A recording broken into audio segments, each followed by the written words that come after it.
जिंदगी के संघर्ष कई बार हमें सबक देकर जाते हैं, कई बार हमें कमजोर बना देते हैं, तो कई बार उसी कमजोरी से हमें मजबूत होने की ताकत मिलती है।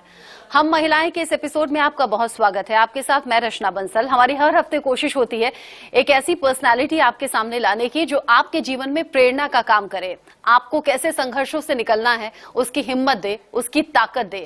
बिना वक्त गवाए भोपाल की निर्मला शर्मा जी का मैं स्वागत करूंगी, जो इस वक्त स्टूडियो में हमारे साथ मौजूद हैं। निर्मला जी, आपका बहुत बहुत स्वागत है। और ये एपिसोड हम शुरू करें उससे पहले दर्शकों के लिए जानना जरूरी है कि निर्मला जी 78 साल की हैं और यहाँ स्टूडियो में जितने लोग अभी, मैं, मेरे टीम मेंबर्स, मेरे कैमरामैन, उन्हें इंस्पिरेशन देने का काम कर रही हैं, क्योंकि 78 की एज में भी वो वर्किंग हैं।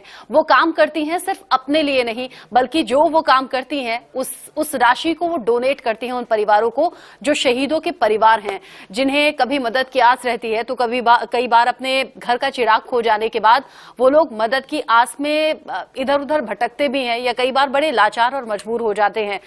निर्मला जी, जिन्होंने अपने खुद के बेटे को खोया है, उनके बेटे शहीद हुए और जीवन के कई उतार चढ़ाव हैं, कई संघर्ष हैं। शूट हम शुरू कर रहे थे उससे पहले निर्मला जी से बहुत सी बातें हुई, लेकिन मैं चाहती हूं कि आज निर्मला शर्मा जी की कहानी दर्शकों तक पहुंचे और एक प्रेरणा उन्हें मिले। निर्मला जी, ये जो हस्तशिल्प की कला है, ये कहाँ से शुरू हुई थी, कैसे आपको प्रेरणा मिली थी और वो सफर कहाँ से शुरू होकर आज कहाँ तक पहुंचा है? 1986 से मैं ये शुरू कर रही हूँ और मैं पहले केंद्रीय विद्यालय में टीचर थी और धूप बहुत तेज होती थी तो सारी सड़क पिघल जाती थी और चप्पलों में फंस जाती थी। तो मैंने अपने हस्बैंड से पूछा कि क्या किया जाए, तो उन्होंने बताया कि ये बैरागढ़ में ही रहो। तो मैंने बैरागढ़ में मकान देखना शुरू किया, पर मुझे मकान पसंद नहीं आए। तो मैंने अपने घर में रहना निश्चित किया, तय किया और मैं अपने घर में ही रही थी। और मुझे 25 किलोमीटर दूर जाना पड़ता था क्योंकि बैरागढ़ में मेरी पोस्टिंग थी और बैरागढ़ मेरे घर से 25 किलोमीटर दूर पड़ता था। तो मैं दोपहर को फिर भारत भवन जाने लगी और भारत भवन में मैं सिरेमिक में काम करना शुरू किया। शुरू में तो मैं बहुत सारा खाना बना के ले जाती थी और सब लोगों के साथ हम लोग मिल बांट के खाते थे। पर फिर एक दिन पाटीदार जी ने कहा कि यहाँ बैठ के क्या कर रही हो, चलो मिट्टी में खेलते हैं। तो बस खेलना शुरू हो गया और इसी खेल के बहाने मैं अभी तक कर रही हूँ। तो आपने कहा कि 86 से आपने कला शुरू की, आज भी वो इसी तरीके से जारी है? अगर आपके पास लोग सीखने आते हैं, कब वो वक्त रहता है जिसमें आप सिखाती हैं तो वो कला सीखने के बाद लोगों का किस तरीके से आप भला कर रही हैं? मैं सिखाती हूँ और फिर ये लोग पॉटर्स मार्केट में जाते हैं और मेरा भी नाम लेते हैं और अपनी कला का भी प्रदर्शन करते हैं। अच्छा मैम, कई बार देखा जाता है कि जब महिला में अगर कोई टैलेंट भी है लेकिन शादी हो गई, पति चाहता है नहीं ये करना है, कई बार ससुराल वाले कुछ बंदिशें लगा देते हैं। आपके जीवन में शादी के बाद का सफर कैसा रहा? पति कैसे सपोर्टिव रहे या फिर ससुराल वालों से क्या कोई दिक्कत आपको पेश आई? नहीं, ससुराल वालों से तो कोई दिक्कत नहीं पेश आई और मेरे पति भी सपोर्ट करते थे क्योंकि मैं उनकी कविताएं लिखती थी। मतलब आप अपनी कलाकारी में पॉट्स बना रही हैं या फिर बाकी चीजें बना रही हैं, लेकिन पति को क्रेडिट देते हुए उनकी कविताएं लिख दी तो वो खुश हैं, फिर उन्हें कोई दिक्कत नहीं है आपके काम से। हाँ। हम जीवन के संघर्षों पर भी बात करेंगे।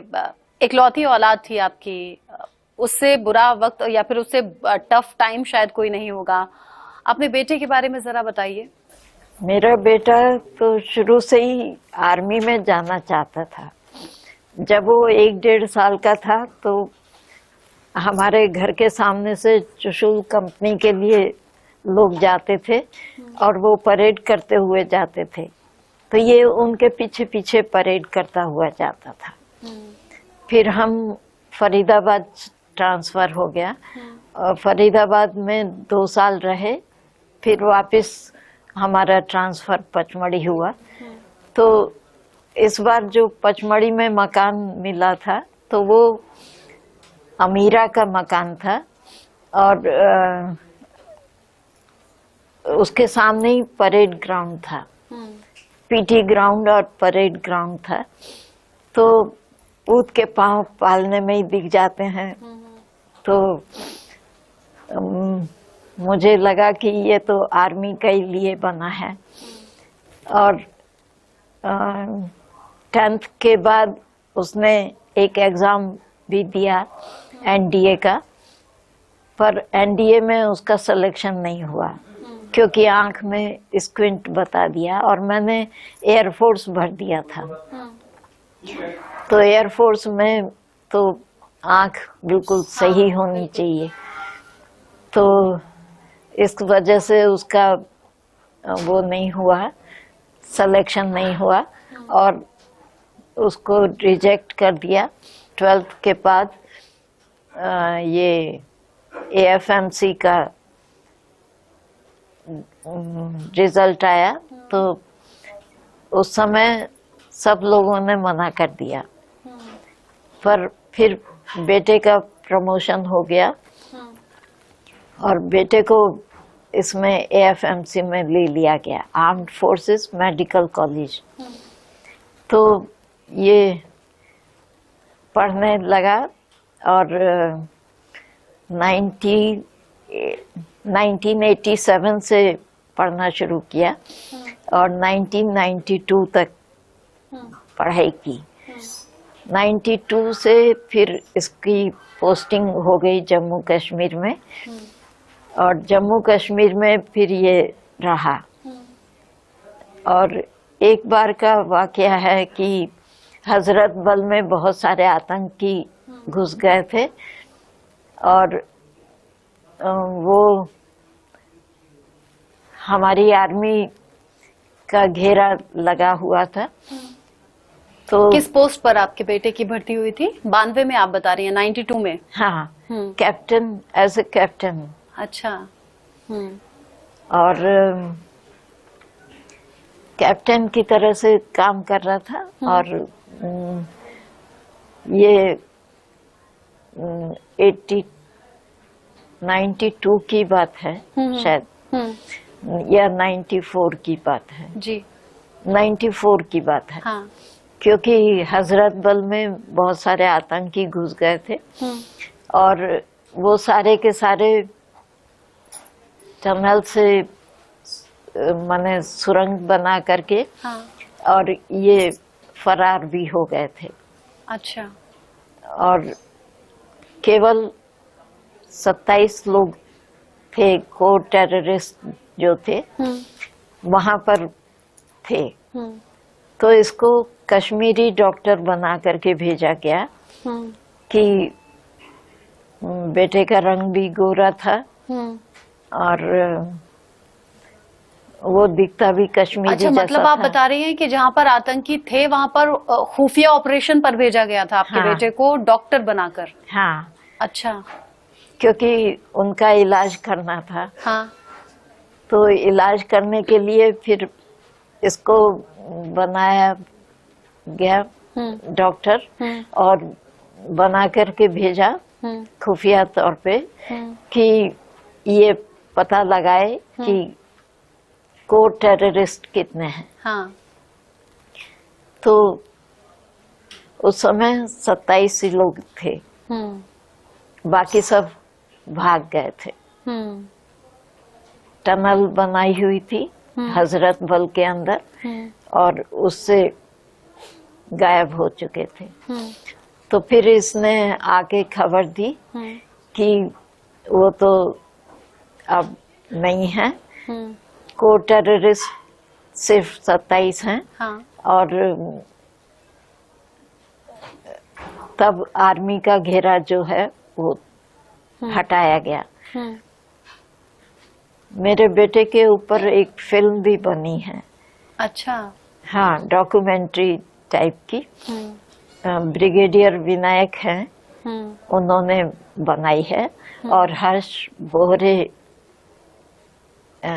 एक कलाकार हैं, उन्होंने बनाई है। और आवाज जो दी है वो मिसेस विनायक की है। अच्छा। जयलक्ष्मी विनायक। तो उसके ऊपर एक डॉक्यूमेंट्री भी बनी है। तो फिर उस खुफिया ऑपरेशन में जिसमें आप बता रहे हैं कि बेटे को डॉक्टर बनाकर भेजा गया, उन्होंने आकर बताया कि नहीं बाकी आतंकी तो वहां से चले गए हैं, 27 अभी वहां पर बाकी हैं, आपके साथ बेटे उस वक्त संपर्क में थे, आपसे बात हो रही थी, आपको बता रहे थे कि माँ ये ऑपरेशन है, मुझे जाना है? नहीं नहीं, उस तरह से कुछ नहीं बताया। और बल्कि मुझे तो गुमराह करता रहा। सेना में कई बार ऐसे ऑपरेशंस जो होते हैं वो कॉन्फिडेंशियल रखे जाते हैं, गुप्त रखे जाते हैं, किसी को भी इनफैक्ट घर वालों को भी बताने की परमिशन होती नहीं है। और जब आप सेना में जाते हैं तो उस जज्बे के साथ काम करते हैं और देश उस वक्त सबसे पहले होता है। आपने जैसे बताया है घटना के बारे में, आपके बेटे ने भी सबसे पहले देश को रखा। फिर आगे क्या हुआ? आगे फिर एक बार एक आतंकी ने एक महिला को गोली मारी। और गोली तो गलती से लगी, पर फिर उसका वो ट्रीटमेंट नहीं करा रहे थे। तो उसने कहा कि ये आधे घंटे में मर जाएगी अगर ट्रीटमेंट नहीं कराओगे तो। हाँ। तो उनकी माँ ने कहा कि डॉक्टर तू इलाज करो, मैं बैठती हूँ साथ में। तो वो माँ बैठी और फिर बेटी का इलाज कराया। तो इसी से कराया, क्योंकि इसको आर्मी का डॉक्टर था तो इस वजह से भी जानकारी थी। हाँ। और अच्छा डॉक्टर था। अब बेटे जब शहीद हुए आपके, कौन से ईयर की बात है, क्या वो घटना थी? ये 10 दिसंबर 1994 की घटना थी। क्योंकि 2 साल ही सिर्फ काम कर सका। और उसके बाद कीर्ति चक्र मिला उसको। आपने रिसीव किया? हाँ, क्योंकि उसकी तो डेथ हो चुकी थी। आतंकवादी घटना तो इस तरह से थी कि एक घर में सारे आतंकी घुस गए थे और आतंकवादी घर में थे और हमारी सेना बाहर खड़ी थी। गोलियां चल रही थी और गोलियों के बीच में ही बहुत सारे लोग जख्मी हो रहे थे। तो जख्मी लोगों को ये उठा करके लेके जा रहा था और पेड़ के सहारे ही पेड़ पे लटका लटका के ग्लूकोज और वो सब दे रहा था, क्योंकि असिस्टेंट भी नहीं था इसके पास। तो उस समय कमांडेंट को भी गोली लगी। तो उसने बुलाया डॉक्टर को। तो ये कहने लगा कि बहुत सारे जख्मी हैं और बहुत सारे लोगों के सिर में चोट आई है, तो आप यहीं आ जाइए और मैं आपका भी इलाज कर दूंगा। तो वो बोले कि मैं कमांडेंट हूँ, तो तुम्हें यहीं आना पड़ेगा। तो ये गया वहां पर, तो एक आतंकवादी घर में छुपा हुआ था और उसने साध के निशाना गोली चलाई, तो इसके जांग में लगी और आउटा फट गई। फिर भी ये माने वो आतंकवादी के पीछे पीछे भागा और रेंगते हुए भागा, क्योंकि चल तो सकता नहीं था। हाँ। तो रेंगते हुए गया और उस आतंकवादी का सफाया किया और उसके बाद आकर के फिर कमांडेंट की गोली निकाली और हेलीकॉप्टर भी आ गया था उस समय। तो इसने कहा कि पहले उन लोगों को निकालो जिनके सिर में चोट लगी है या ज्यादा जख्मी है, मैं तो बाद में जाऊंगा, क्योंकि इसको भी गोली लगी थी और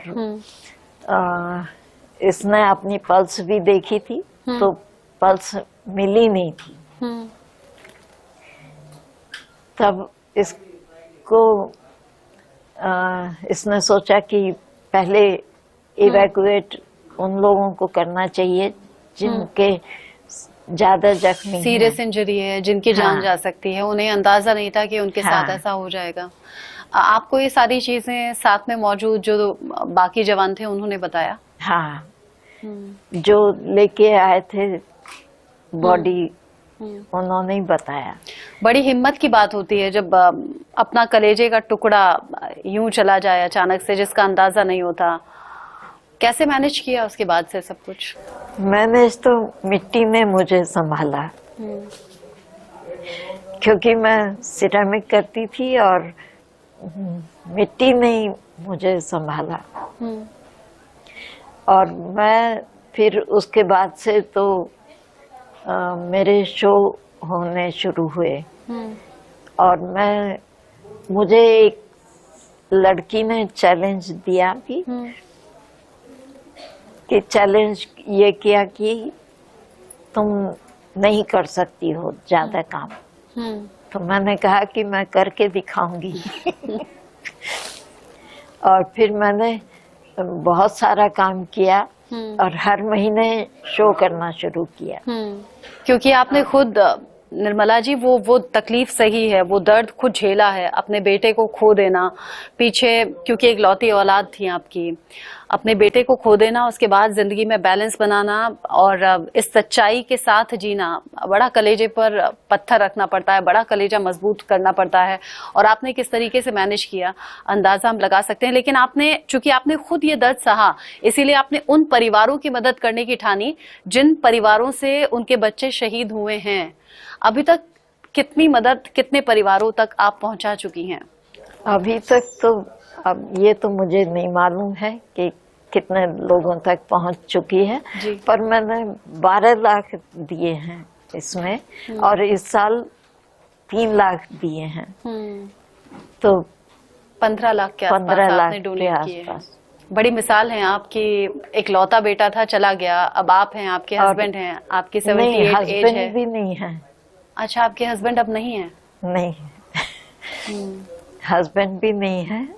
2006 में उनकी भी डेथ हो गई, तो 2006 से तो मैं अकेली रहती हूँ। और 94 में आपके बेटे नहीं रहे और 2006 में आपके हस्बैंड चले गए।